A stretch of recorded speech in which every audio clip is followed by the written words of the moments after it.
Hi guys, आज हम Indian constitution का नेक्स्ट टॉपिक लेके आए हैं, प्रमुख संवैधानिक अधिकारियों का मासिक वेतन। देखिए, संवैधानिक अधिकारी का मतलब होता है कि ऐसे पदाधिकारी जिनका वर्णन किसी न किसी आर्टिकल के तहत संविधान में किया गया है, उन्हें संवैधानिक कहते हैं। ठीक है, और जिनका वर्णन कॉन्स्टिट्यूशन में, संविधान में किसी आर्टिकल के तहत नहीं किया जाता है, उन्हें गैर संवैधानिक पदाधिकारी कहा जाता है।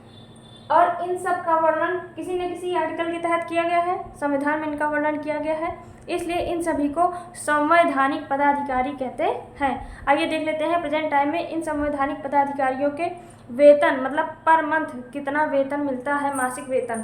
ठीक है, चलिए, पदाधिकारी एवं उनके मासिक वेतन।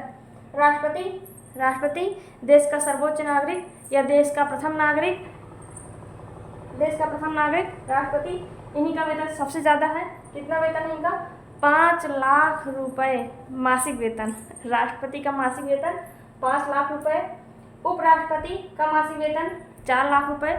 यहाँ पर हम आपको बता दें कि उपराष्ट्रपति ही राज्यसभा का पदेन सभापति होता है। तो जो उपराष्ट्रपति है, इन्हें 2 बार वेतन, मतलब 2 रूपों में वेतन नहीं मिलता है कि एक राज्यसभा का पदेन सभापति होते हैं इसलिए, और दूसरा उपराष्ट्रपति इसलिए। ठीक है, इन्हें वेतन 4 लाख रुपए प्रति माह मिलते हैं। इन्हें वेतन इसलिए मिलता है क्योंकि यह राज्यसभा के सभापति होते हैं, और राज्यसभा का सभापति या राज्यसभा के पदेन सभापति उपराष्ट्रपति ही होते हैं। इन्हें 4 लाख रुपए प्रति माह मासिक वेतन दिया जाता है। उपराष्ट्रपति को 4 लाख रुपए प्रति माह मासिक वेतन इसलिए दिया जाता है क्योंकि वह राज्यसभा के सभापति के रूप में कार्य करते हैं। ठीक है, इन्हें उपराष्ट्रपति के लिए कोई वेतन नहीं दिया जाता है।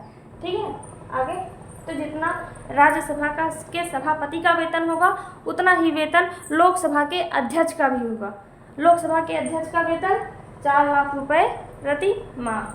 प्रेजेंट टाइम में लोकसभा के अध्यक्ष और लोकसभा के उपाध्यक्ष कौन है, आपको नीचे कमेंट बॉक्स में कमेंट करके बताना है। चलिए आगे देखते हैं। लोकसभा के अध्यक्ष हो गए राज्यपाल, गवर्नर।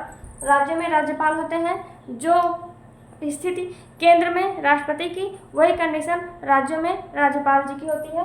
तो राज्यपाल जी का वेतन 3,50,000 रुपये प्रति माह। सर्वोच्च न्यायालय के मुख्य न्यायाधीश, चीफ जस्टिस ऑफ इंडिया, सर्वोच्च न्यायालय के मुख्य न्यायाधीश का वेतन 2,80,000 रुपये, और सर्वोच्च न्यायालय के अन्य न्यायाधीशों का वेतन 30,000 माइनस हो जाएगा, 2,50,000 रुपये।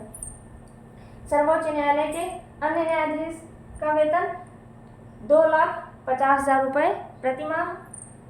उच्च न्यायालय के मुख्य न्यायाधीश का वेतन 2,50,000, जितना सर्वोच्च न्यायालय के अन्य न्यायाधीश का वेतन है 2,50,000, उतना वेतन है उच्च न्यायालय के मुख्य न्यायाधीश का वेतन 2,50,000। High court chief justice of India हो गए, वो हो गए हाई कोर्ट के चीफ जस्टिस। ठीक है, और हाई कोर्ट के अन्य न्यायाधीश का वेतन 2,25,000 रुपये प्रति माह।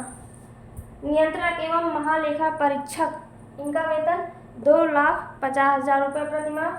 मुख्य चुनाव आयुक्त, इनका वेतन 2,50,000 रुपये प्रति माह। महान्यायवादी, अटॉर्नी जनरल ऑफ इंडिया, इनका वेतन 2,50,000 रुपये प्रति माह। महान्यायवादी देश का सबसे बड़ा विधिक सलाहकार, देश का सबसे बड़ा कानूनी या विधिवेत्ता कौन है? महान्यायवादी, अटॉर्नी जनरल ऑफ इंडिया, इनका वेतन है 2,50,000 रुपये प्रति माह। आगे, सेना प्रमुख, थल सेना, जल सेना और वायु सेना, तीनों सेनाओं के जो प्रमुख हैं, उनका वेतन भी 2,50,000 रुपये प्रति माह। प्रधानमंत्री जी का वेतन 1,60,000 रुपये प्रति माह। और सांसद सदस्य, मेंबर ऑफ पार्लियामेंट, ठीक है, मेंबर ऑफ पार्लियामेंट, संसद के सदस्यों को ही सांसद कहते हैं। तो सांसद सदस्य का 50,000 रुपये प्रति माह वेतन। आई होप आपको समझ में आया होगा। चलिए, तब तक के लिए धन्यवाद। Thanks for watching my video. Please like, share, subscribe my channel.